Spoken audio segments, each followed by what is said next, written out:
I'm going to begin by saying there is no way possible that I can express the impact or the level of the experience that I had at my culture, my alternate culture worship experience. I went to a Shabbat service, and it was, uh, I don't know, it was awesome. So let me try to walk you through, but let me say this: whatever I say, exaggerate it, make it more than what I say, and then maybe somehow you get close to the impact or the meaning that was behind everything that seemed to happen that morning. So I walk in and I see everyone dressed differently than I would, and I see people with hair that's different than mine, and I see. I was surprised to see so many different cultures there, and it was amazing. And then we went through a 50-minute to an hour liturgy service where it was awkward for me at the beginning, but we're reading the word. We must have read over 20 chapters of scripture together during that time. And the priest is humming and singing in Hebrew and giving instructions in Hebrew and switching back and forth from leading and us following to reciting it with us in English or sometimes in Hebrew. And it was just it was a beautiful and amazing experience.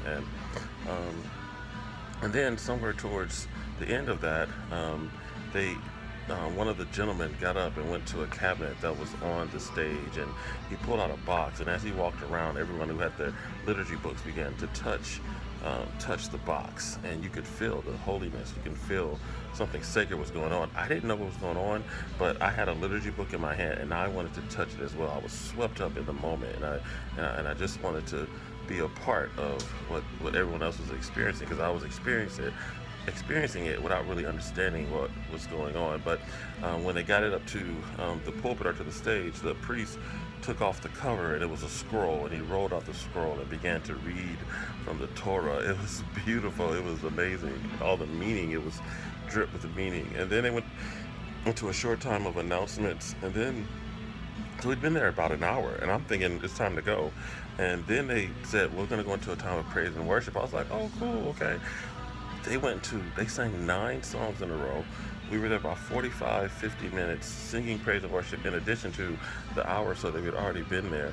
Some songs in Hebrew, some songs in English. One song that I've heard before, all of them with a little bit different twist. But I'm raising my hands and worshiping with my Jewish brothers and sisters and my Messianic Jewish brothers and sisters. It was I don't know. It was very unique. And then the message they gave us a time to. They said wish everyone Shabbat Shalom while the priest gets ready to speak. And so I'm walking around Shabbat Shalom, Shabbat Shalom, Shabbat Shalom, and that was awesome. And so I go use the bathroom, so I missed the beginning. I didn't catch the name of the priest. He was a guest priest, and he said that's you kind of unique. There's not a lot of that going around. That's what he said, and but he does it a lot, and he goes around different synagogues. The synagogue where I was, I think the priest had passed away, and he was speaking instead while they found someone else. And he called himself a Texas Jewish cowboy. When I got there, I thought he was visiting like me because he looked kind of out of place. He had a cowboy hat on and cowboy boots, but when he got up there, he took off the cowboy hat. He walked up with it on. He took it off right before he spoke, and he had a yarmulke on his head. I think that's what you call it. And then he was draped with the Jewish uh, the sleeve or whatever you call it. I wish I knew other names. And he put that on and he began to speak. And he sounded like a Texan, but he knew Hebrew fluently, and it was an amazing experience. He said a few things that really stuck with me. He was talking about unity, and he said if you're going to leave, leave when you don't want to leave.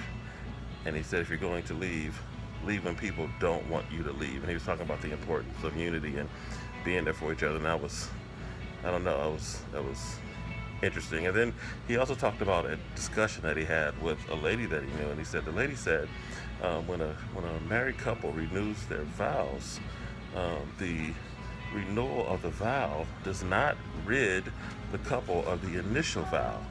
And he was saying that the perspective of the Messianic Jew with the Old Covenant and the New Covenant, that the New Covenant is not really a new covenant as much as it is a renewed covenant, and it is a renewal of the vow. And it was a beautiful perspective. And he says a lot of Jewish synagogues don't call the New Testament the New Testament; they call it the renewed covenant as opposed to the New Covenant. And it was awesome. It was awesome. I can't wait to do it again. And I thank you for signing this assignment, because I was certainly blessed, and I plan to be in fellowship and community with some Jewish brothers and sisters. God bless.